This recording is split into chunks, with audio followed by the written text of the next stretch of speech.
Baby Shark do do do do do, Baby Shark do do do.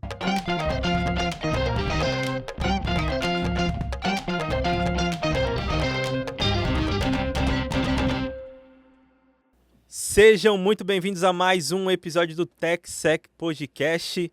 Senhoras e senhores, o mês mais lindo do Brasil, o mês de junho, chegou, Josu. O amor está no Argo. Meu aniversário, o mês dos geminianos, galera. É signo do ar, né, produção? Signo do ar, da comunicação. E hoje a gente vai falar também sobre comunicação, empreendedorismo. Muito bom, Josu. É muito bom. E esse é o mês de... São João, né? Exatamente, ticaracatica. Como diríamos no país Pernambuco. Exatamente. Não se esqueçam de... A gente já iniciou esse episódio, então curta, compartilhe e já descreva aqui embaixo, no campo dos comentários, qual a expectativa de vocês para o episódio de hoje. Fechou? Antes de começar, vamos aos nossos parceiros e patrocinadores. É isso aí, Gu. Eu vou começar pela Hacker Rangers. A Hacker Rangers é a única plataforma 100% gamificada do mundo para conscientização em cibersegurança nas empresas. E você pode fazer parte dessa missão. A Hacker Rangers tem um programa de parcerias mega robusto com diferentes modelos que se adaptam às necessidades da sua empresa. E como a gamificação está no DNA dos Rangers, ele também oferece reconhecimentos progressivos conforme você avança o nível de categoria. Chegou a hora de oferecer soluções de cibersegurança gamificada para os seus clientes e fortalecê-los na batalha contra o cybercrime. Acesse partnerrangers.com e junte-se à nossa missão. A Apura Cyber Intelligence é uma empresa de vanguarda especializada nos aspectos críticos de segurança cibernética e inteligência de ameaças. A expertise da Apura abrange desde a identificação e mitigação de ameaças e fraudes online até a investigação digital e segurança ofensiva avançada baseada em inteligência de ameaças. A gente agradece a parceria da Apura e a preocupação com conscientização. Valeu, Apura! E a gente dá as boas-vindas à nossa nova parceira aqui no TechSec, a Trend Micro. A segurança proativa começa aqui. A Trend é uma plataforma completa de cibersegurança, protegendo muito além dos endpoints. Com a Trend Vision One, ela junta inteligência artificial, anos de estrada e muita visão estratégica para entregar segurança integrada da nuvem ao dispositivo, da rede aos dados. Líder global, a Trend Micro está com a gente mostrando que evoluiu e quanto a sua empresa pode evoluir junto. Quer saber como? O link está aqui na descrição desse episódio. Tamo junto, Trend! A gente agradece também a Farol Soluções. A Farol Soluções é especializada em cibersegurança para o seu negócio, oferecendo soluções abrangentes de proteção contra ameaças cibernéticas, conscientização e treinamento de avaliação de segurança e suporte à continuidade de negócio com monitoramento contínuo do Centro da Excelência em Cibersegurança. Farol Soluções, iluminando o futuro digital em seu negócio com segurança e inovação.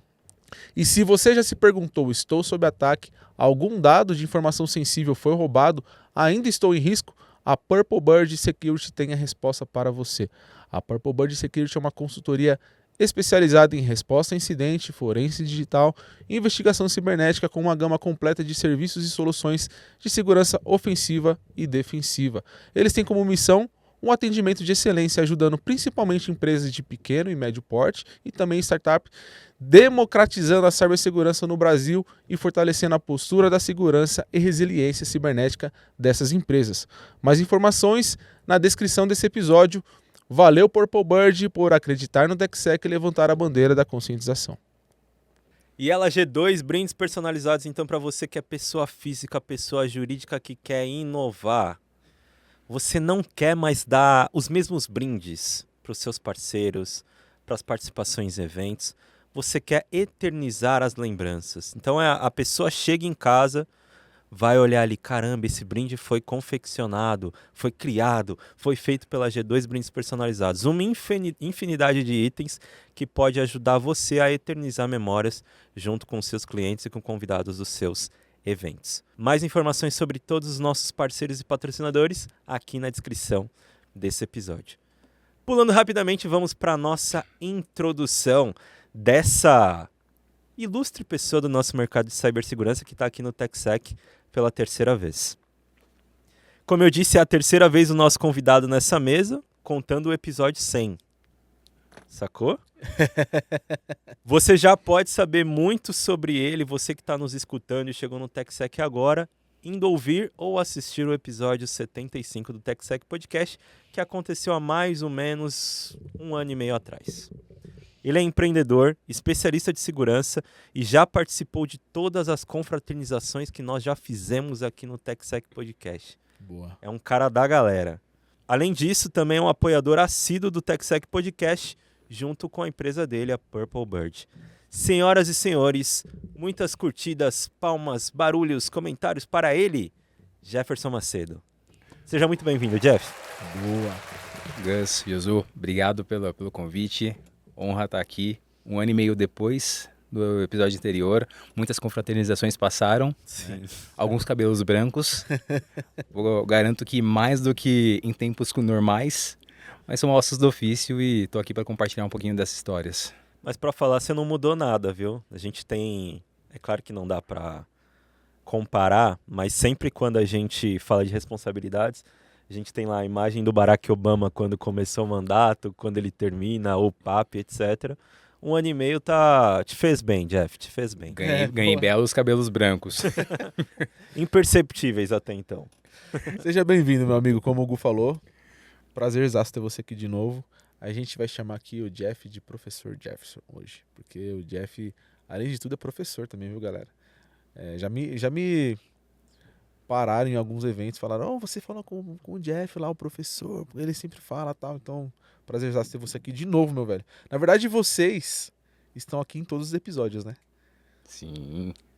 Exatamente. Entendedores entenderão. Jeff, você já sabe, presentes aqui dos nossos apoiadores para você. Não é uma imagem, presentes ilustrativos, são presentes mesmo para você levar. E a gente já vai para antes de ir para Eu gostei desse aqui, ó. Essa Cara, tal de Purple Bird aqui, legal. E legal que há 1 ano e meio atrás, essa mesa também não estava recheada de presentes, né? você viu? Mas um bom motivo para voltar. Por isso eu não hesitei o convite. E eu falei naquela vez lá que eu tinha gostado desse passarinho Pássaro brabão guerreiro. aí. E vem Lembra? renovado. É? Fiquem até o final porque tem novidade por aí. Boa aí. Como o Hugo falou que é a 3ª vez, antes da gente ir pro Fun Fact, aqui eu peguei você de surpresa, hein? Olha pra câmera e pede uma música. Ah, é? Uma música? Esse eu não tava preparado. Então, Uma música. você viu, galera? Acontece assim no ao vivo. Caraca. Linkin Park. Numb. Marcou muito a minha adolescência, a minha geração. Acho que não, tem muito não só da letra, né, mas da batida. Por vezes e vezes eu me peguei pensando em projetos de vida naqueles tempos. Então acho que Linkin Park, no geral, para quem é ali do começo dos anos 90, final dos anos 80, começo dos anos 90, Linkin Park marcou muito. É a minha escolha. Muito bom. É, Com produção. Jay-Z, né? Com o Jay-Z também. Top. Foi um momento super marcante. Boa. E vamos pro Momento Fun Fact? Agora sim, esse eu estou preparado. Boa. Momento Fun Fact com o professor Jeff Macedo. Tan, tarararam, tan, tan. Legal, vamos lá. Vocês já devem até acompanhar um pouco, todo mundo que está acompanhando aí na audiência, minha vida ela não se separa muito da segurança da informação nos últimos anos, né? E talvez meu fun fact, por falta de um eu tenho 2, mas o principal que eu trouxe aqui e que marca talvez um principal momento de estudo e eu acho que um pouco de superação também, não sei se todos conhecem isso aqui, né? SANS Institute é um dos principais institutos de educação em cibersegurança no mundo, é uma grande referência e hoje a gente costuma dizer que quem tem a oportunidade de fazer um curso da SANS é praticamente um privilégio, né? Porque a gente sabe que não é um curso barato hoje para a realidade do Brasil, até mesmo para a realidade de quem está fora do país, né? Não costuma ser um preço tão palatável. E normalmente são iniciativas das empresas de investirem nos funcionários. Eu fui abençoado com essa oportunidade, né, algumas vezes enquanto eu estive em outras consultorias no passado. Também, enfim, fiz minha parte, ralei muito por isso. Só que aqui vem o fun fact, né? Foi a minha primeira reprovação em prova de certificação. Eu faço provas de certificação mais ou menos desde 2010, 2011 e eu acho que é importante trazer isso aqui, não só como um fun fact, mas como momento de carreira, porque as pessoas estão muito acostumadas a só falar do sucesso, só do êxito. E a gente acaba deixando as lições de aprender efetivamente só nos bastidores. E eu acho que às vezes a falha, ela traz muito mais lições, aprendizados, muito mais positividade para você dar a volta por cima e efetivamente alcançar o sucesso. Então, imagina uma empresa que investe tanto em você, por tudo que você fez, e aí você vai lá, você fala, cara, falhei. E foram 10 anos que eu sempre fiz muitos testes de certificação, sempre passei aprovado. Eu fui para a prova, estudei, enfim, achei que era só mais uma prova. Só que não, né? O SANS ele tem um esquema bastante diferenciado de você fazer prova, de estudar, é tudo muito prático. E aí, fazendo aquela prova, chegou uma hora que eu buguei, travei. Depois você para refletir um pouquinho dos erros e acertos. E aí, quando eu vi o resultado final feio, caramba, eu não acredito. Primeira vez. E logo agora. Obviamente, depois eu, enfim, fiz minha lição de casa, né? Depois eu, enfim, por conta eu consertei o que para mim na época eu julguei como um erro, né? Mas eu fui atrás disso, dei a volta por cima e consegui efetivamente receber essa certificação. Essa Em tinha uma uma segunda chance ou você perdeu o valor investido mesmo? Não, esse eu tive que investir por conta depois do valor, né? Acho que também nada mais do que justo, né? Eu entendi que não era nada mais do que justo na época. Fiz esse investimento aí, enfim, aí consegui efetivamente levantar a taça. Muito bom. Mas assim, foi um momento de bastante superação também para mim. Acho que mostrou que não é só porque você está habituado com algo, você acha que vai só vir mais do mesmo, e não é bem assim, né? O jogo muda a todo instante. A gente está num momento que o jogo ele é dinâmico. Então, às vezes, uma vírgula faz toda a diferença, né? Sim.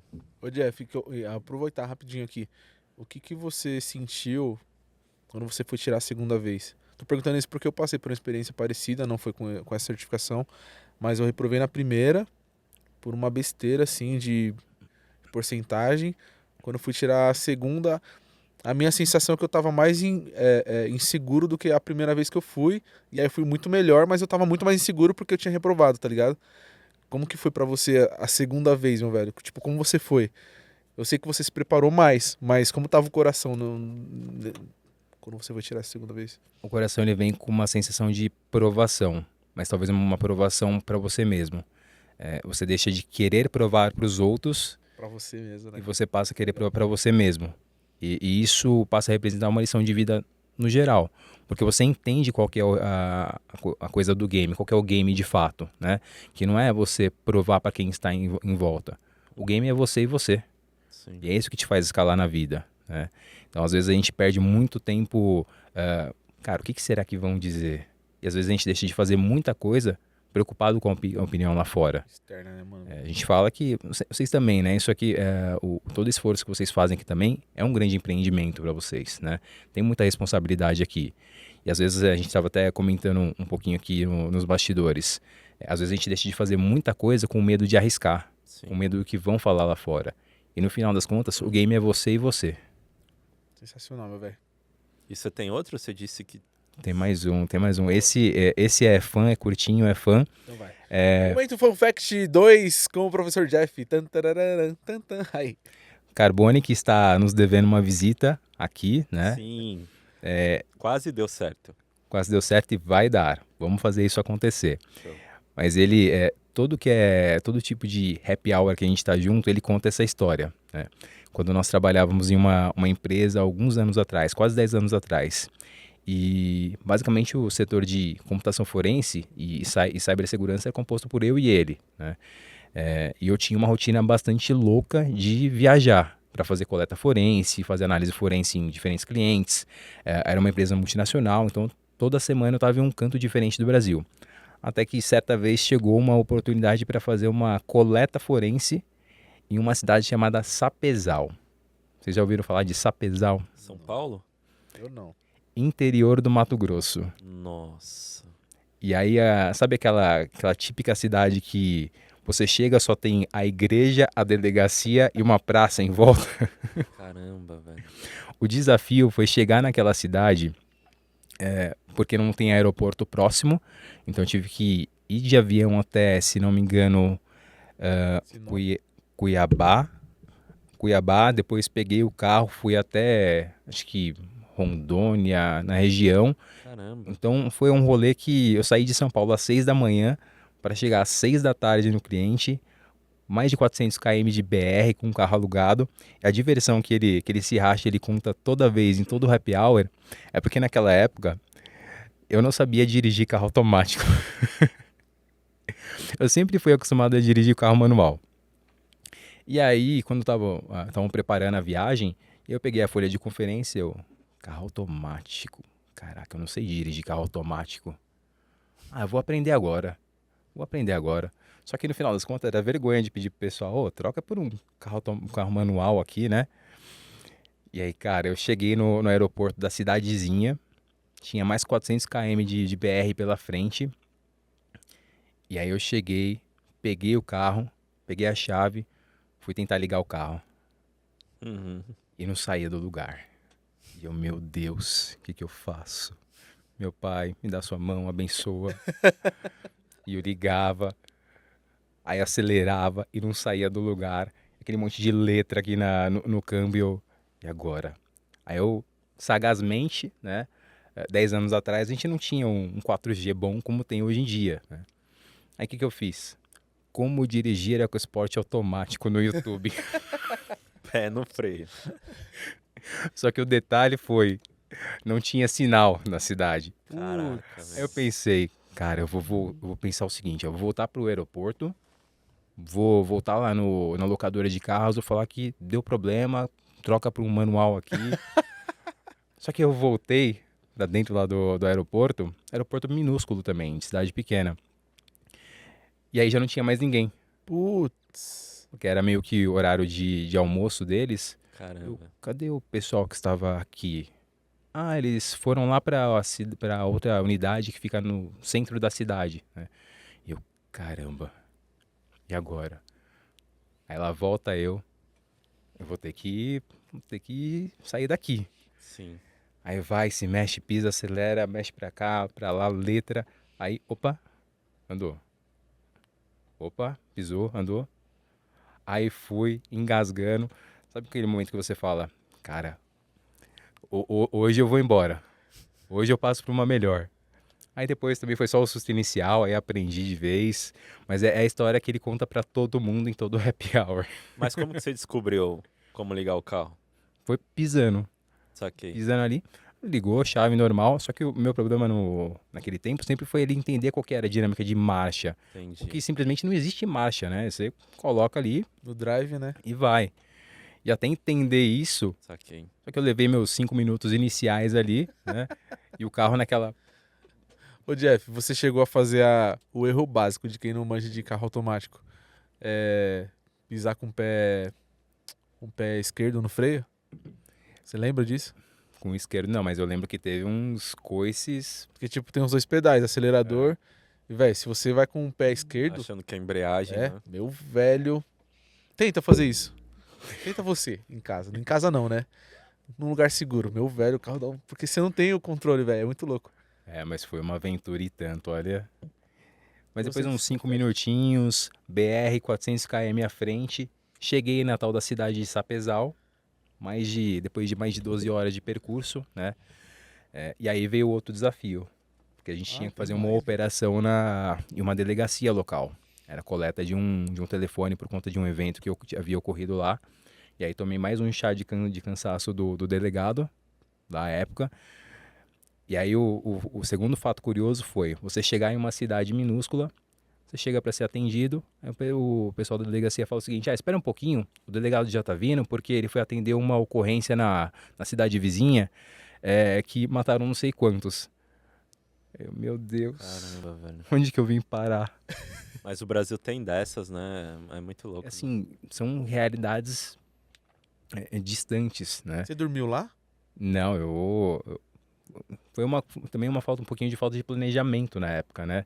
Então eu fiz um tiro de vai e volta, acho que foram quase 24 horas de estrada, né? Porque eu saí de São Paulo às 6 da manhã, eu fui voltar para um hotel, era mais de meia-noite, então direto, né? Caraca, velho. Mas naquele tempo nós, como diziam, éramos jovens, né? Dali Red Bull, né? Red Bull e tudo mais. Bom, tem mais ou concluiu? É isso aí. Show. Suficiente. A gente vai voltar, galera, a falar um pouco mais sobre forense digital. Mas antes, eu acho que vale a gente destacar, Jeff, aqui a gente sempre inicia falando da trajetória. Vamos tentar pular isso, porque lá no episódio 75 você já comentou um pouco sobre sua trajetória. Mas tem um ponto legal que dá pra gente trazer aqui, que é a evolução do teu lado empreendedor, da Purple Bird, 1 ano e meio atrás para agora. Quais foram as principais coisas que mudaram? Como que tá a Purple Bird hoje para a galera entender aí o que passou nesse pequeno, grande intervalo aí que nós tivemos? Legal. São quase 3 anos no total, desde o início de tudo, né? Desde tirar a Purple Bird de um pedaço de papel, de uma folha A3, até efetivamente construir o que é hoje.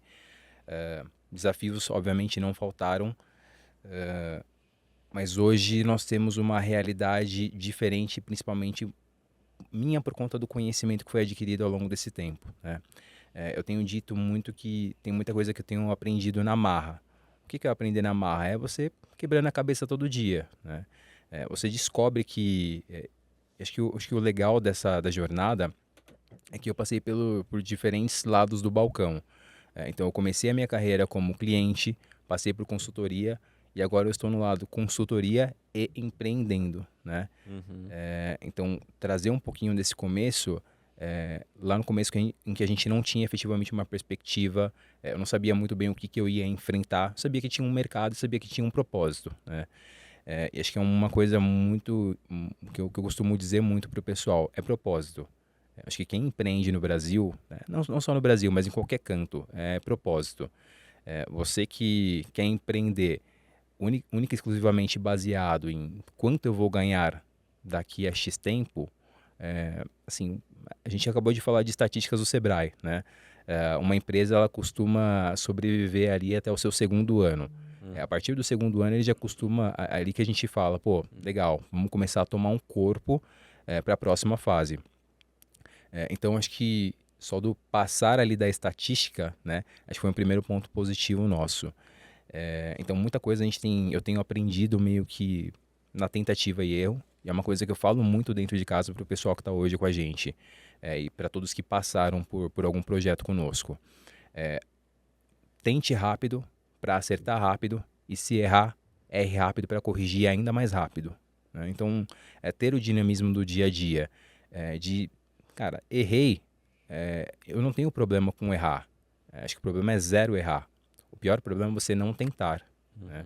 Mas se você errar, erre rápido para corrigir a rota rápido o quanto antes, né? Mas o que você esperava, não trazendo talvez esses 3 anos de história da Purple, mas a tua presença no TechSec há 1 ano e meio atrás, a tua visão, as suas expectativas foram cumpridas de alguma forma, ou você teve ali desafios que fizeram você se adaptar e mudar ao longo dessa jornada?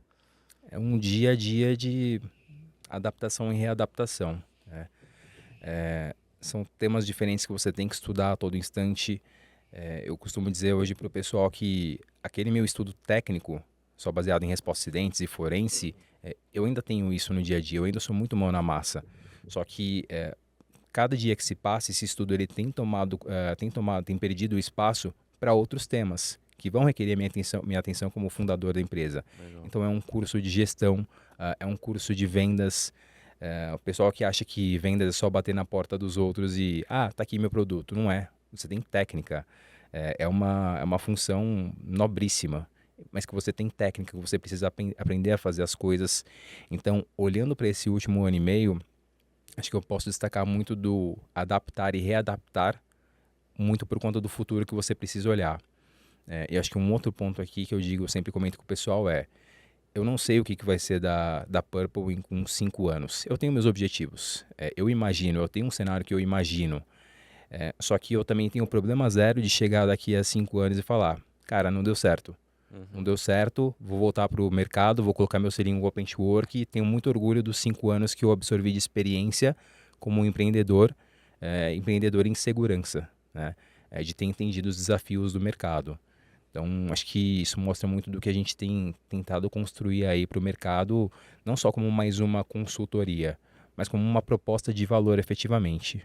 Ô Jeff, qual que é o maior desafio, na sua visão, do empreendedor no mercado de segurança nesse atual momento que a gente está vivendo, enfim, 2025?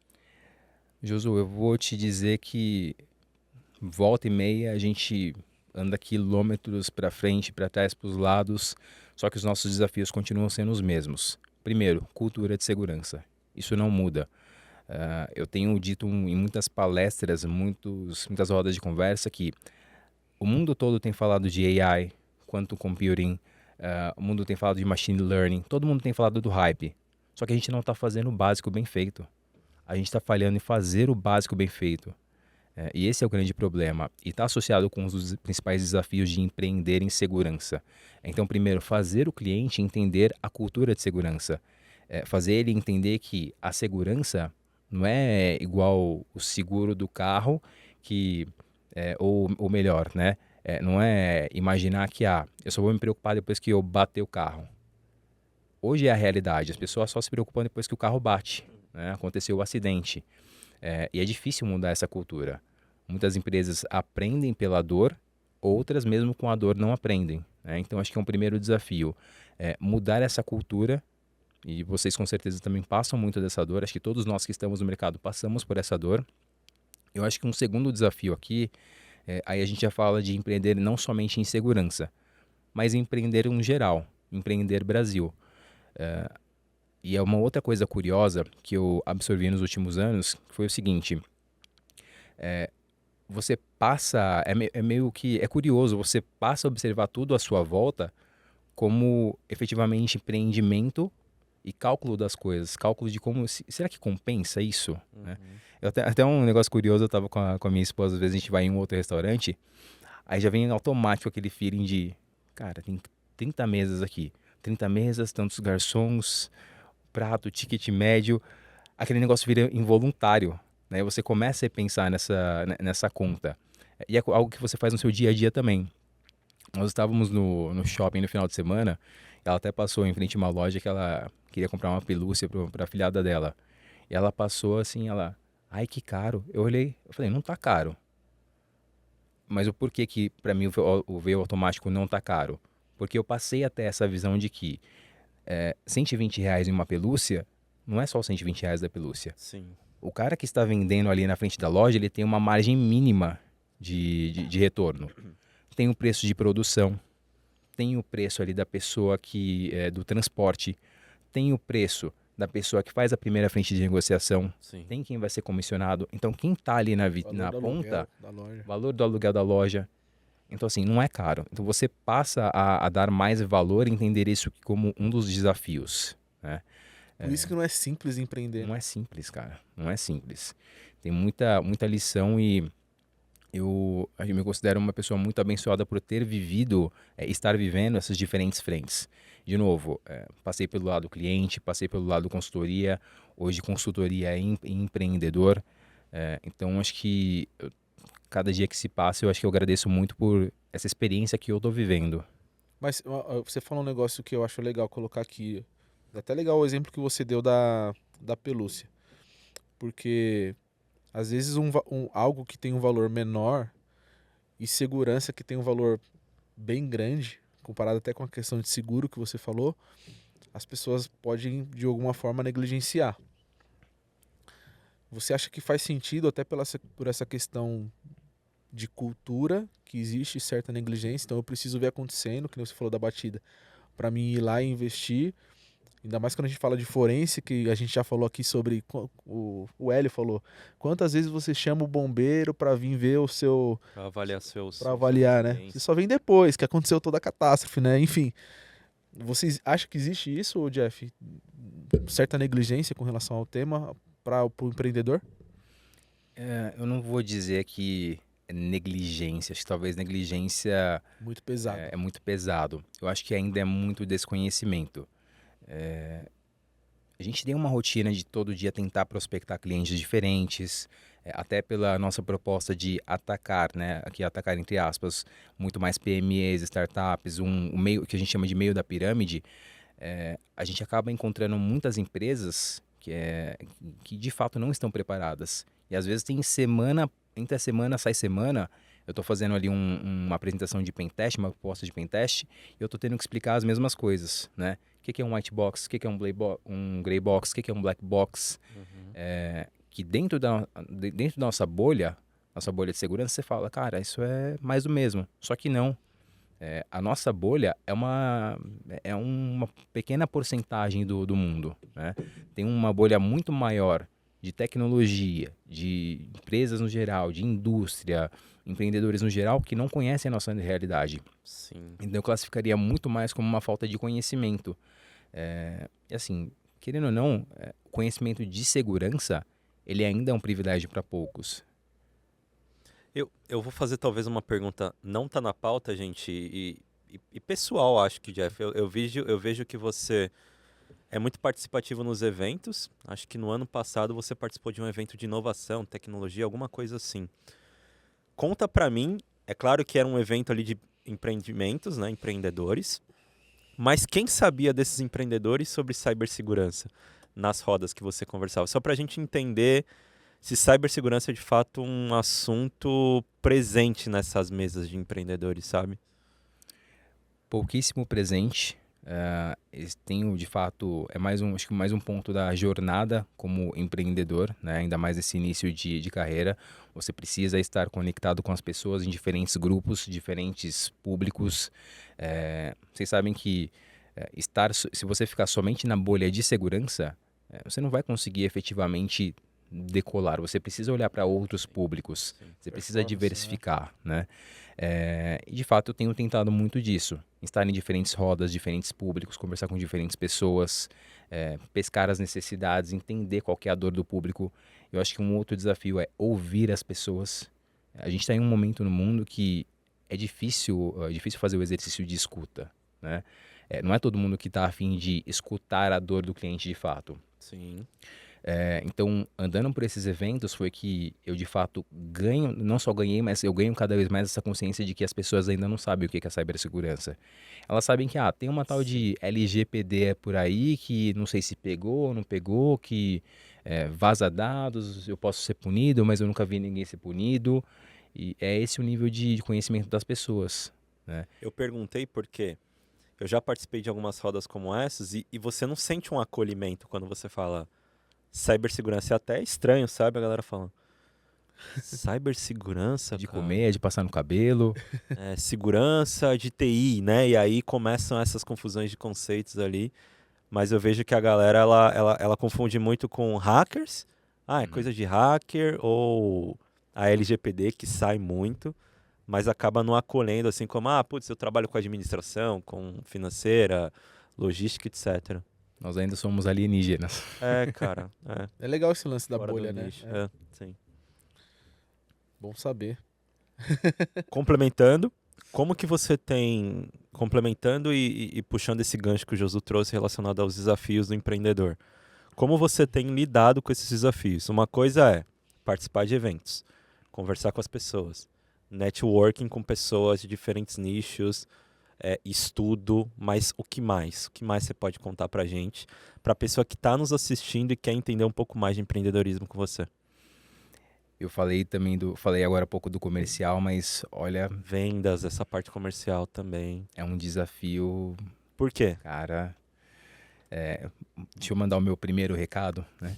Você que é gestor, você que vai atrás de alguém para pedir um orçamento, pedir uma proposta, não é só uma propostinha. As pessoas gastam tempo para fazer aquilo. Sim. E você simplesmente não dá nenhum retorno. Você foi atrás da pessoa, você pediu uma proposta, eu quero só comparar o seu preço. As pessoas gastam horas para fazer aquilo. Quando você pede uma simples proposta, que não é simples, você tem hora de operação, você tem hora de pré-vendas, você tem o estudo das pessoas que estão ali montando aquela proposta, para simplesmente você sumir e fala, ó, deixa ele vir atrás, deixa o gerente de contas vir atrás.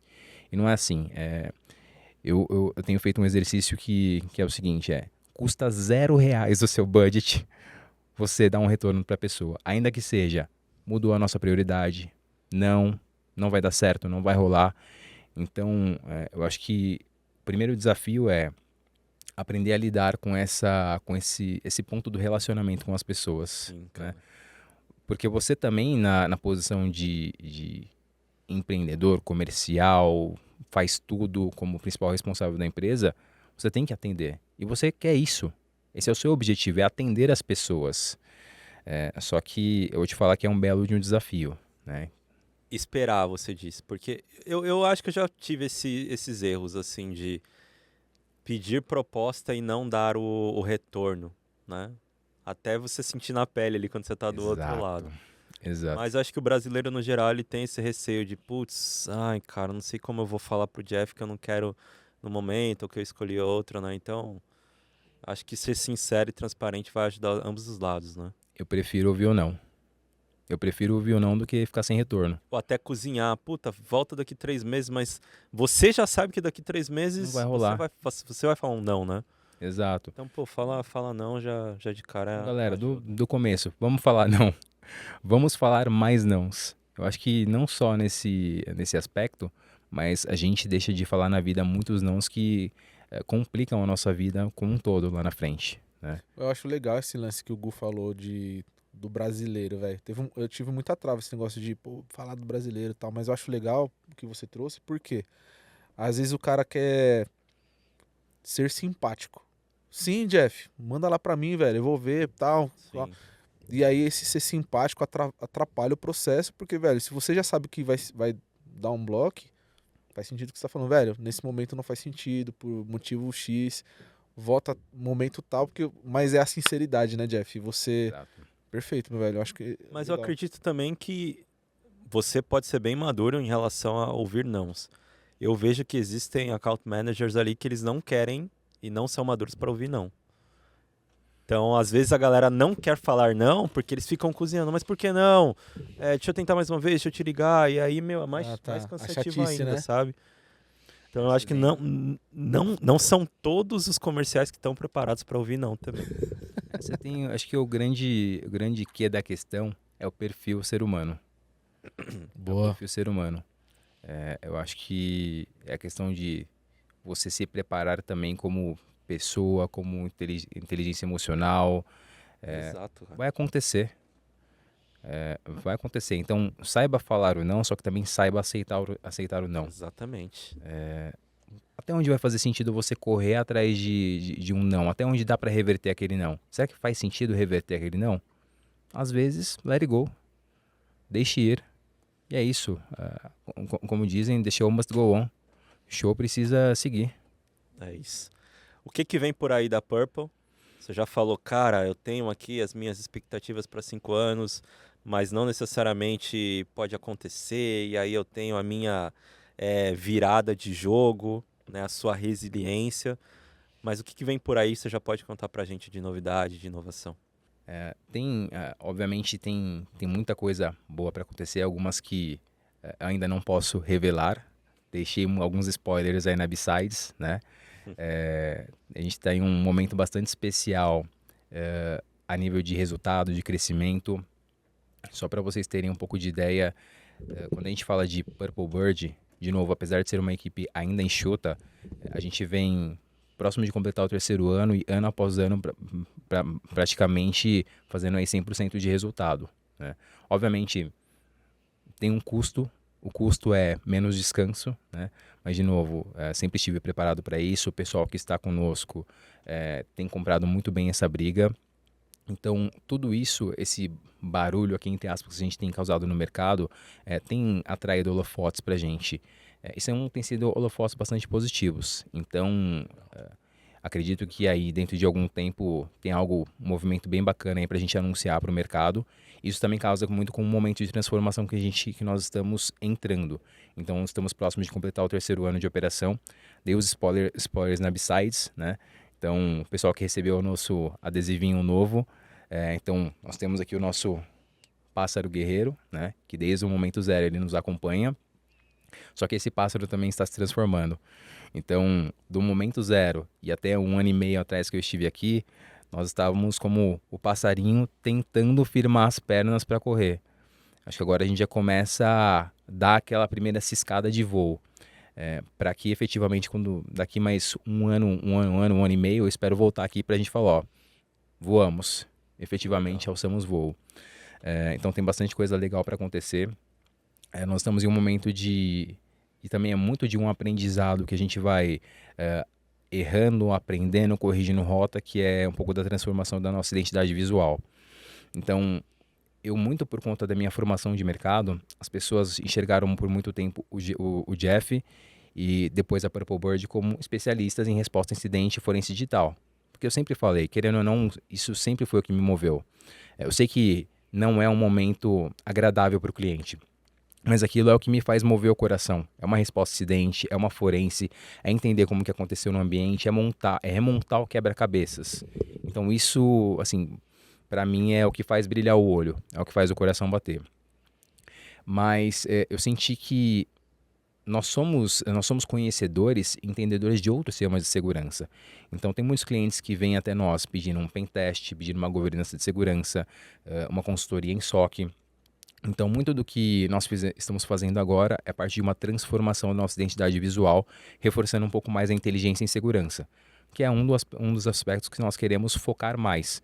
Então, abrir um pouco mais o nosso portfólio, falar mais de segurança no geral. Porque, de novo, apesar desse apelo para o mercado, dessa identidade firme no mercado de resposta a incidentes de forense, nós temos outras competências dentro de casa e que merecem ser exploradas. E que nós estamos cheios de energia para apoiar os clientes. Deixar adormecida, né, Jeff? Exato. Então, acho que essa primeira transformação, né, essa fase de transformação vem aí. Então, a gente tem uma programação aí de identidade visual nova que já está entrando aos poucos no ar. Nosso pássaro guerreiro que está evoluindo também, né? Eu tô curioso, depois fala nos bastidores aí sobre ele. O pessoal que pegou o adesivinho na B-Size lá já viu a carinha nova, né? Que vem junto com a nossa identidade visual nova. Essa virada agora, nós completaremos 3 anos no dia 20 de julho. Então, também nesse dia teremos uma virada de toda a identidade 100%, com site novo, com material novo. Então, vem coisa boa pela aí. Jeff, Muito bom. Uma pergunta que eu acho que você deve ouvir muito. Mas antes de fazer a pergunta, eu vou contextualizar. Resposta a incidente forense usa-se muito a parte do intelecto do profissional que está ali. Mas, enfim, nessa altura do campeonato com a inteligência artificial, aí eu sou seu cliente agora. Como que vocês estão usando a inteligência artificial dentro da operação? Vocês estão usando? Faz sentido usar? Faz sentido, eu vou dizer que faz sentido e ainda não faz, tá? Vamos por partes aqui. Muito bom. Todo mundo tem que se adaptar à inteligência artificial. Ela não vai tirar o seu emprego. Ela só vai tirar o seu emprego se você não se adaptar. A mesma coisa o que aconteceu com o datilógrafo anos atrás. Aquele que não se adaptou, ele perdeu espaço no mercado. Então o que vai acontecer agora você tem que estudar a inteligência artificial. Não é simplesmente, eu sei fazer um prompt bem feito no ChatGPT e acabou. A gente tem feito muita experiência com alguns LLM, com Olhama, alguns modelos diferentes para poder otimizar, principalmente quando a gente fala de análise de logs. Então, para ganhar em tempo ali de para velocidade. ganhar em tempo, né? para ganhar em velocidade. Então, a gente usava muito e continua usando ainda, assim, a depender do caso, uma boa ferramenta de parsing de logs. Só que isso a gente tem começado a trocar essa experiência usando LLMs de fato, né, para poder analisar uma massa cada vez maior e tirar insights rápidos de um monte de logs. Então, falando uma experiência rápida aqui, acho que uma semana atrás nós tivemos uma atividade de um cliente em um potencial comprometimento de credencial. E aí eu, por acaso, fazendo umas explorações ali em Deep Dark Web, eu achei um canal de Telegram, né, que a gente conseguiu fazer uma infiltração. E a gente conseguiu pouco mais, quase 1 tera de log de Stealer. Log de Stealer, a gente fala de quê? Um arquivo de texto, às vezes com 100 mega, 200 mega, 300 mega de arquivo de texto é coisa pra caramba. Sim. Então você imagina que nós encontramos um pouco mais de 1 tera de logs de Stiller. E como que eu vou fazer para analisar isso com ferramentas tradicionais? É difícil. Então o que a gente começou a fazer nesses casos é usar modelos como o Olhama, né, que está super acessível, não tem custo, para poder fazer essa análise de forma rápida e gerar o insight que a gente quer. Então, é um dos pontos que nós estamos utilizando já para a inteligência artificial, para otimizar a resposta a incidentes e inteligência de ameaças. Só que o outro ponto que eu vejo aqui, que ainda é difícil ver a inteligência artificial encaixada na operação de segurança, na resposta a incidentes, tem muita gente ainda que não entende muito bem o significado de um SOAR. Você imagina falar de integrar um tal de um agente de SOC na sua operação. Às vezes até, e eu digo, muita gente aí fora, eu me incluo nessa. Às vezes você fala, pô, eu conheço muito bem o meu procedimento de segurança, eu conheço muito bem o meu processo. Só que fala de automatizar aquilo para derrubar um servidor quando tem um comprometimento. Não é fácil assim. No papel, o SOAR é muito bonito, a automação de segurança. Mas quem que vai colocar, dar cara a tapas, a hora que aquela etapa de SOAR, bloquear um AD, bloquear um servidor de produção crítico? Perfeito. É difícil. Automatizar a bagunça, né? Automatizar a bagunça. Então, tá todo mundo falando de colocar inteligência artificial no seu SOC, automatizar, fazer tudo mais bonito. Só que tem muita gente olhando lá para frente sem cumprir o que a gente os passos anteriores. O lance né? que você falou do básico bem feito. O lance que a gente falou do básico bem feito. Só um exemplo adicional aqui. Nós cobrimos, acho que há umas 3 ou 4 semanas atrás, um incidente de grande porte. Falha de MFA. Falta de MFA. Um MFA implementado poderia ter evitado um prejuízo gigantesco para uma empresa. Então, de novo, as empresas, as pessoas estão falando do hype, AI. Eu estou preocupado porque com a computação quântica vão quebrar o hash de senha em 1 minuto, em 2 minutos. Mas e o MFA? E o básico bem feito que a gente não está fazendo? A galera tá pensando numa parada que nem tá rolando às vezes, nem a realidade do ambiente, né, Jeff? Que Exato. legal, meu velho, você falar sobre isso. E faz sentido? Estão perguntando isso pra você? Sim, total. Eu quero tentar falar um pouco mais sobre isso. Talvez seja polêmico. Não sei se você vai responder, mas você encara geralmente as polêmicas. Como que você acha que está a maturidade de das PMEs, das startups? A gente sabe que tem muita empresa nativa em nuvem hoje. É o teu principal público, quando você fala de PMEs, startups. Mas como que eles estão desenvolvidos em relação à maturidade de cibersegurança? Quando você acessa eles, o que tem lá? O básico está realmente sendo negligenciado? Ou tem algumas empresas que já começam aí com segurança desde a concepção? Só para dar um overview melhor ali para a gente de média, talvez que nota você daria hoje para esse público específico de empresas?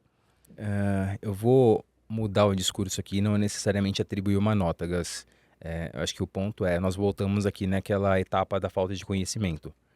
E não só, aliado, somado à falta de conhecimento, qual que é o cenário que nós temos hoje em startup?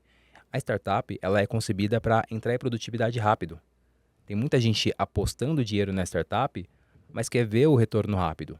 Quer ver o retorno rápido? Ele está com um produto SaaS que nasce na AWS, no GCP, na Microsoft, e ele não é concebido com segurança. Mas por quê? Segurança não é a prioridade do momento zero para dar retorno em produção. De novo, a gente junta aqui a falta de conhecimento e a necessidade do business rampar o quanto antes, né? Dar tração o quanto antes. E aí, com isso, a segurança ela fica esquecida. Mais alguns casos que a gente recebe lá na empresa de startups que nos procuram, por quê? Um cliente meu, nós recebemos aqui uma proposta de um grande cliente e ele mandou aqui para nós uma lista gigante de compliance. Isso aqui. E eu não sei por onde eu começo a responder. Você tem plano de resposta a acidentes? O que é isso? Você tem política de segurança? Eu tenho um negócio que fizeram aqui em algum momento. E gestão de vulnerabilidades? Oi? Então, assim, é um dos primeiros cenários Você tem a empresa a startup que chega até nós pela falta de conhecimento, com aquela lista gigante de compliance que ela não sabe por onde que ela começa, né? E o outro, de novo, a questão do foco no negócio. O foco dela no momento zero, seja por falta de conhecimento, por não ter o budget, pela devida questão de priorização, eu preciso fazer o meu produto rampar. Meu produto tem que dar atração. Se der atração, aí eu vou começar a pensar em segurança. Uhum. Só que aí volta no cenário anterior, de histórias que eu já tive ao longo da carreira, de startups que fecharam as portas por conta de ataque. Então você vê que é meio que é um ciclo vicioso que nós estamos. É interessante esse ponto, cara. Tipo, de você rampar, às vezes não é um desconhecimento em segurança, mas é uma necessidade, um investimento que você tem para outras áreas específicas. São os trade-offs, né? Às vezes você tem que seguir pelo caminho A, sendo que você tem o seu caminho B é o perfeito. O caminho A é o que dá para fazer agora, ou é o prioritário. Então você tem que deixar alguma coisa no meio do caminho. E muitas vezes, nós, profissionais de segurança como um todo, nós sabemos que a segurança ela vai acabar sendo negligenciada. Por quê? Porque não aconteceu. É. E aí depois que acontecer, eu vou googlar aqui para ver se eu encontro uma empresa de segurança para me atender. Eu até conversei com um cliente essa semana, e foi até num grupo, enfim, os grupos que eu frequento, eu acabo misturando muito a questão dos públicos, e aí eu tô em um grupo fiz alguns cursos de CTO um tempo atrás. Porque eu queria entender muito como funcionava a cabeça do CTO, o decisor de tecnologia, né? E eu tô em alguns grupos e um deles perguntou, um grupo de, sei lá, acho que 200, 300 CTOs, e um deles perguntando: vocês conhecem alguma empresa que faz pentest, que faz trabalho de segurança? E ninguém respondeu, cara. Aí eu fui lá, privado. Eu vi que você mandou uma pergunta ali, talvez eu consiga ajudar você. Aí ele, não, legal, ele já respondeu na hora, marcamos uma agenda. E na agenda ele falou: cara, ainda bem que você me respondeu. Porque eu tô precisando de segurança porque um cliente me pediu e eu fiquei 1 hora aqui no Google, eu não achei nada, não sabia o que escolher. Então, Cara. vejam como, ao mesmo tempo que parece que o mercado está cheio de empresas de segurança, isso é muito o efeito da nossa bolha. Sim, cara. Não acessa, né? Interessante isso. Interessantíssimo, velho. E há uma margem aí, ó, de empreendimentos novos em cibersegurança. Tem muito espaço. Ô Jeff, lá no episódio 75 a gente falou muito de um tema que você ama e tem expertise, que é forense digital.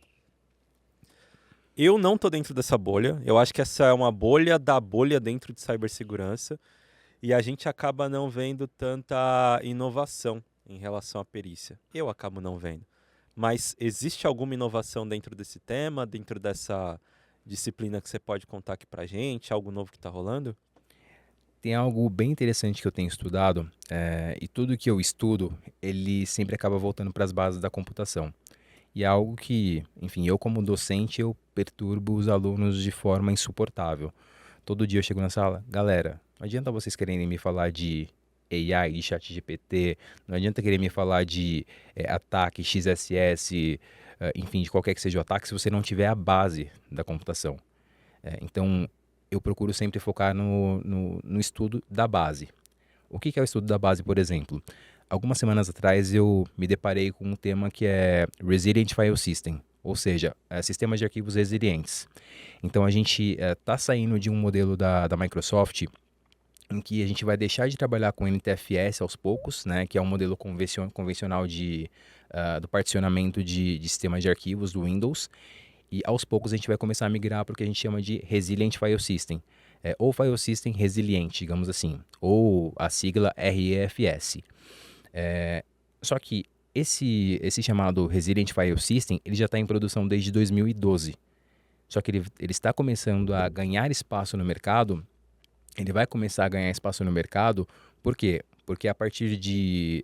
já tem algumas primeiras versões do Windows 11 que estão sendo deployadas, distribuídas com esse novo formato de File System. Só que o que muda? Muda totalmente a dinâmica da forense. Por quê? Eu não consigo mais usar uma ferramenta que faz análise de NTFS para poder fazer análise desse novo modelo de File System. Então muda todo o game do mercado principalmente. Então aqui eu estou falando da base da computação. É sistema de arquivos, né? Sistema de particionamento. Eu acho que a gente vai ver ainda muito o formato clássico de particionamento no mercado por um bom tempo, mas é uma adaptação que ela vai acontecer. Por mais que esse modelo de particionamento ele é relativamente novo, está no mercado desde 2012, só que agora ele vai começar a ser adotado em massa. Por quê? Ele é um tipo de sistema de arquivos que ele é preparado para receber grandes volumes de dados. Então a gente já está falando aí de o próprio advento da inteligência artificial. A gente tem que trabalhar com massas pesadíssimas de dados. E aí até para melhorar a resposta disso, você tem que ter um armazenamento adequado, né? Então vem aí uma das adaptações da Microsoft para poder lidar com o mercado. Então acho que a tendência é que, não imediatamente, mas pelo menos aí dentro de uns 5, 10 anos nessa janela, a gente vai começar a ver muito disso. E aí, de novo, você tem que se preparar como profissional para adotar uma nova abordagem de forense. A ferramenta de mercado, que hoje não está preparada, ela vai ter que se preparar. Sim. Então são coisas que acontecem muito nos bastidores ali da computação forense, mas que continua sendo a base da computação. Caramba, não sabia. Uma dúvida que surgiu é as disciplinas que você leciona hoje. Hoje na faculdade eu trabalho com um tema de Cyber Defense Operations, ou operação de defesa. E o perfil dos alunos? Hoje o perfil dos alunos, eu dou aula para graduação, então é um perfil de um aluno que ele ainda está começando a trajetória dele. Então tem pessoas que estão de fato ali buscando uma migração de carreira, né? E acho que até um fato curioso, isso é muito mais comum na nossa geração, essa busca por mudar de carreira, né? Certa vez, até desviando um pouquinho o foco, mas certa vez eu li uma matéria dizendo que a nossa geração, até o final da vida, ela vai transicionar de carreira pelo menos 6 vezes. Algo que não era comum no tempo dos nossos pais, né? Sim. Meu pai, por exemplo, ele se aposentou como operador de máquinas. Então foram 25, quase 30 anos trabalhando nessa função, né? Às vezes tá na mesma empresa, né, velho? Na mesma empresa. Difícil mudar, né?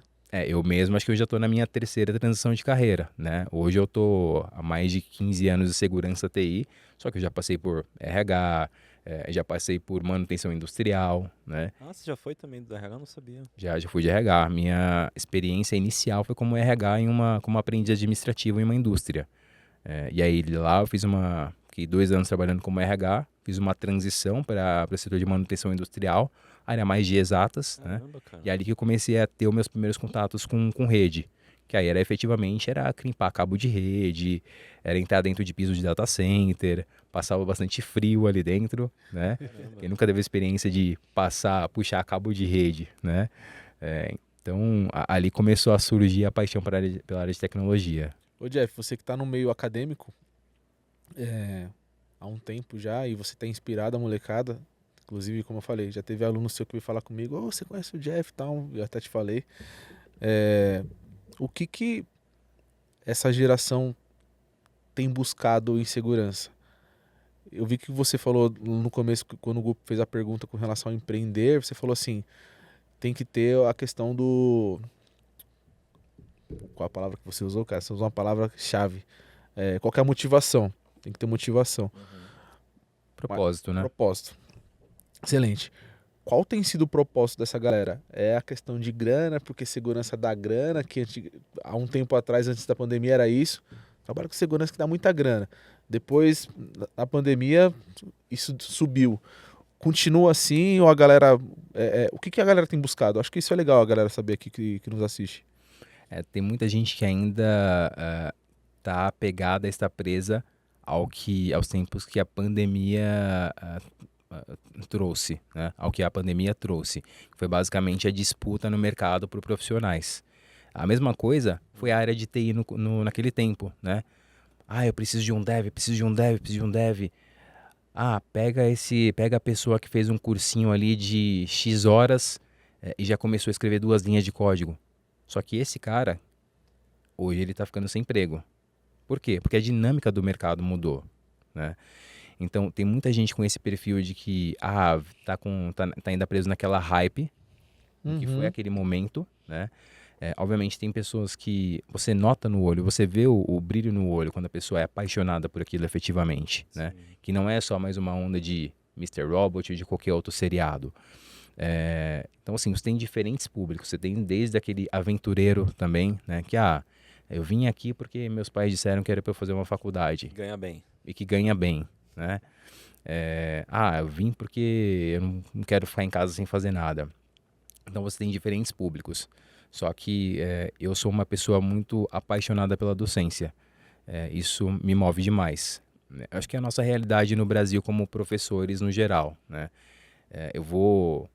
Talvez pode soar um pouco forte, mas eu acredito que quem está hoje na docência não está lá por causa de grana. É propósito, é Legal. paixão. É aquilo que move, que bate mais forte ali dentro do peito, né? Propósito. Cara, assim, eu perco, entre aspas, meu domingo, meu final de semana. Legal, cara. Às vezes é um ou outro, às vezes uma noite que eu viro. Mas por quê? Porque eu quero entregar o meu melhor. Eu quero preparar uma aula exclusiva. Chegou até esse começo de ano para os meus alunos. Aliás, estudem para as provas. Não tentem colar, porque eu sou de forense. Eu pego. Cara, uma coisa curiosa é que quando você começa a trabalhar na área de forense, e não só forense, investigação de incidente, como eu acabo lidando bastante, mas investigação corporativa, você pega algumas manias, né? Às vezes até a mania de olhar para a movimentação corporal das pessoas. A movimentação corporal, ela diz muito, a linguagem corporal diz muito sobre as pessoas. E às vezes você sabe quando o cara tá ali, ó. Mas você é aquele professor durão ou se conseguir, você deixa? Eu já tive professor que falou, você tá colando aí, o prejuízo é seu, não é meu? É uma coisa que eu falo, até ontem foi dia de prova, né? Esses dias a gente tá em momento de prova final. E às vezes eu falo pra eles, galera, eu sei que não é todo mundo que precisa ouvir esse discurso chato, que eu pareço um disco riscado, que não é todo mundo que precisa ouvir. Assim, colou é um prejuízo seu. Só que, no final das contas, eu também eu acho que vocês têm que justificar o trabalho que todo mundo está fazendo aqui. Não é simplesmente você vir aqui porque, eu tenho que vir e acabou. Tem todo mundo, tem muito esforço envolvido. Que eu deixo de viver o meu final de semana, a coordenação que está ali todo dia, desde o funcionário da limpeza, que está ali todo dia ralando, até o pessoal da direção, que está organizando uma grade de um curso, dando o melhor para todo mundo. Então, e é um outro ponto que eu comento muito com eles, é muito sobre a sua ética, que é algo muito fundamental na nossa área.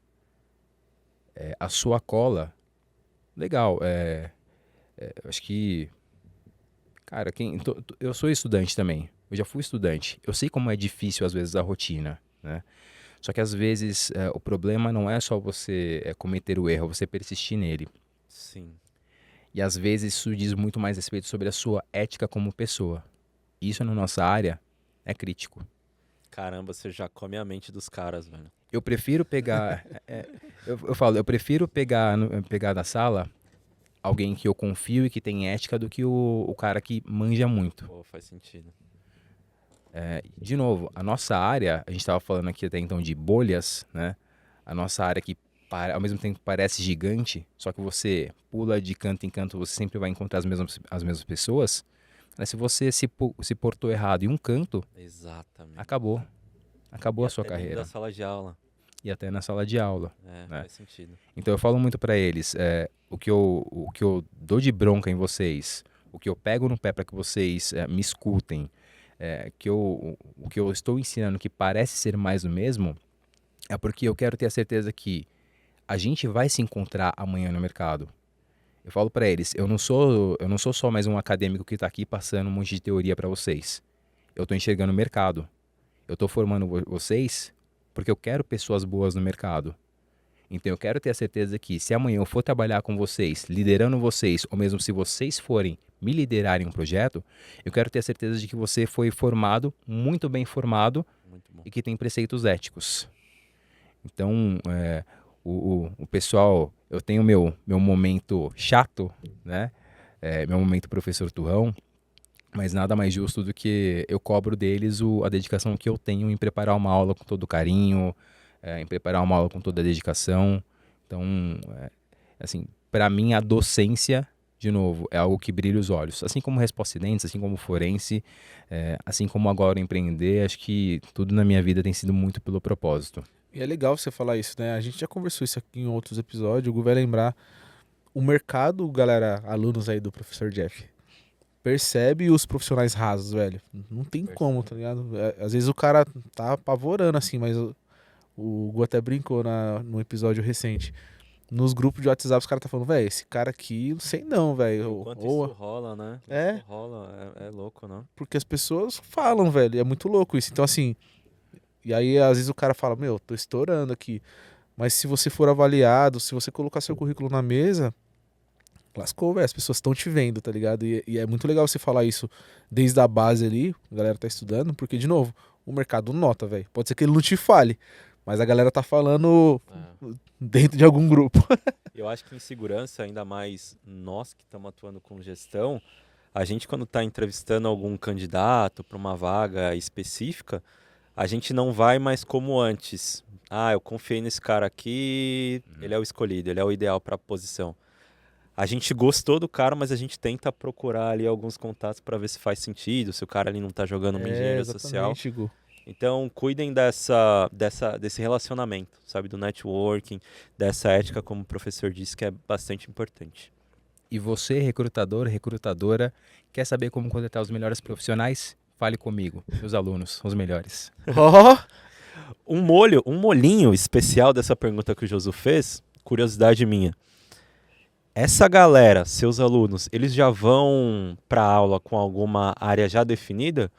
Ah, eu assisti um filme de hacking, eu quero ser Red Team. Ah, não, professor, eu quero ser da defesa. Eu acho que conscientização não tem ninguém, governança talvez não tenha ninguém, porque são as áreas que, cara, é raro você encontrar pessoas que querem logo no início. Mas como que tá, assim, o público pensando em área que eles querem atuar? Isso para mim tem sido uma bom ponto e uma grande felicidade, porque eu tô acho que no meu 4º ou 5º ano de docência. E eu percebia que, e obviamente eu também me preparo para isso, eu me preparo para tentar mover as pessoas para o meu lado. Pô, para mim o meu orgulho é o cara chegar lá no último dia e falar: professor, você Blue Team, professor, você forense, SOC, resposta acidente, pô, quero ser Threat Intelligence. Assim, pô, aquilo para mim, quando eu ouço aquilo, eu falo, aquece o coração, né? Porque você chega no primeiro dia, eu vi um negócio de hacking ali, um tal de Red Team. Porque, querendo ou não, o Red Team é o sexy da coisa. É o que se fala. Eu quero fazer ataque. Ninguém quer fazer defesa. Certa vez eu vi uma charge, os desenhinhos, né? O profissional do Red Team, cumprindo ali o seu horário, saindo com o cabelo em dia no final do expediente. O cara do Blue Team, né, virando ali no SOC 24/7, no 12/36, todo descabelado, cansado, olheira. A galera não quer ser Blue Team hoje em dia, né? É difícil você pescar profissionais para esse lado. E querendo ou não, é a base. É o que mais contrata. Porque precisa de muita gente para defender o ambiente, né? Então, é o cara que hoje está começando na sua posição como um 12/36 e um SOC. É uma etapa da jornada, mas eu vejo que é uma etapa fundamental. Faz parte você ficar sozinho ou com uma equipe lá na madrugada do SOC. Você vai aprender, tem muito valor nisso. Eu tenho dito que foi-se o tempo em que o SOC era a função, é o 12/36, é o cara que está largado lá. Hoje, o SOC, ele tem sido protagonista nas empresas. Detecção, hoje, mais do que nunca, é a primeira linha de defesa. Uhum. Acho que SOC hoje em dia, até puxando até um outro gancho aqui, quando a gente fala de SOC, e até olhando muito para essa conversão que eu tenho conseguido fazer dos alunos, eu pego muito no pé do pessoal com detecção. Cara, quantos casos de usos que estão implementados, por exemplo, no seu SOC? Eu tenho 10 mil casos de uso, 10 mil regras. Você testou eles? Veja bem, que é o que nós, como profissionais que estamos há tempos no mercado, quantas e quantas vezes nós não enfrentamos esse dilema? Aquela promessa que chega para você de que vamos implementar um SOC com milhões de regras mas foram testadas? A galera é muito preocupada com a quantidade, né? Exato, volumetria. E tempo, acho que uma coisa bacana no mercado que a gente está vivendo agora é esse momento de desmistificar e entender que volume não conta mais. O que conta é qualidade de regra e de detecção. É algo que eu pego muito no pé do pessoal. Eu falo para eles no momento zero. Então eu falo para eles no momento zero disso. Eu levo cases para a sala. Obviamente eu tenho que anonimizar nome de clientes, mas eu falo, galera, ó, participei de uma intrusão aqui na semana passada, de uma resposta a incidentes, que entrou por aqui, saiu por aqui, por lá, não tinha um MFA, o cara explorou aqui. E eu acho que isso faz toda a diferença em fazer os olhos do pessoal brilhar. É você compartilhar a experiência real. Os caras Então, saber como que é seu dia a dia, né, velho? é ver como é o dia a dia. E é saber que qual que é o começo, o meio e o fim da coisa. Porque, de novo, quando você tá ali olhando filme de hacking, você tá vendo só o fim, que é o ataque, a explosão, é o boom acontecendo. É o lado romântico da É o coisa. lado romântico da coisa. Ninguém tá vendo qual que é a realidade do Blue Team.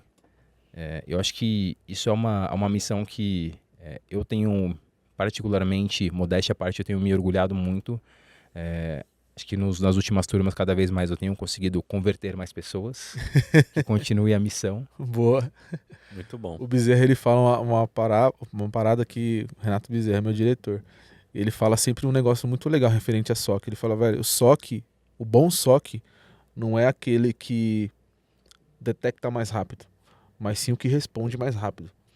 Então, assim, se você tá rápido no gatilho para responder, é porque seus casos de uso estão efetivos, tá ligado? Aí a gente não tá falando de quantidade de casos de uso que eu apliquei lá no ambiente do Google, não. Os casos de uso que eu apliquei lá é um volume que ele precisa, mas se tiver algum tipo de ataque, a resposta é rápida, meu velho. Então, eu acho que esse é o trigger da coisa, tá ligado? Tenho 10 mil casos de uso. 5 mil são de Mac. Tem o Mac no meu ambiente? Não. Exato. Exato. Jeff, chegando aqui na nossa última pergunta desse episódio. Episódios bons, eles passam muito rápido. Demais. Você percebeu isso. Mas é o nosso momento Bora Conscientizar. Então eu queria que você desse uma mensagem para o nosso público, empreendedor ou não, de professor ou não, mas uma mensagem que vai impactar essa galera que nos acompanha. Acho que de forma direta ao ponto viva o seu propósito. Viva o seu propósito, siga o seu sonho. Se o seu sonho é empreender, se o seu sonho é construir uma empresa, uma mega empresa, viva esse sonho. Tem algo que eu me propus desde o começo, que é melhor eu tentar e falhar, né? De novo, pode parecer aqui discurso clichê, mas eu prefiro tentar e falhar do que de repente eu vou chegar com meus 80, 90, 100 anos à beira do meu fim de vida e falar, e se? E se eu tivesse vivido? E se tivesse acontecido? Frustrante, né, meu velho? Exato. Né? Então, acho que a grande mensagem vai em frente. Cumpre com o seu propósito. Obviamente, não é cumprir com um propósito, com um plano de forma louca, na loucura. Né? Planeje. Eu tenho vivido até um negócio curioso, um negócio bacana, foi que algumas semanas atrás, um grande executivo de mercado de segurança, ele me mandou uma mensagem no LinkedIn, né? E a hora que ele mandou a mensagem, eu falei, nossa, esse cara, já famoso de mercado, ele falou assim pra mim, se o amigo me permite, você me dá um tempo, podemos marcar um bate-papo? Claro, não, honra é minha falar com você. Ele, não, mas tenha certeza que você vai me ajudar mais do que eu te ajudar. E aí foi o momento que eu fiquei com a pulga atrás da orelha e eu falei, mas o que eu tenho para oferecer para ele? O cara já é um grande executivo de mercado, de segurança. O que eu tenho para oferecer pro cara? E acho que é um outro ponto que às vezes nós nos subestimamos demais.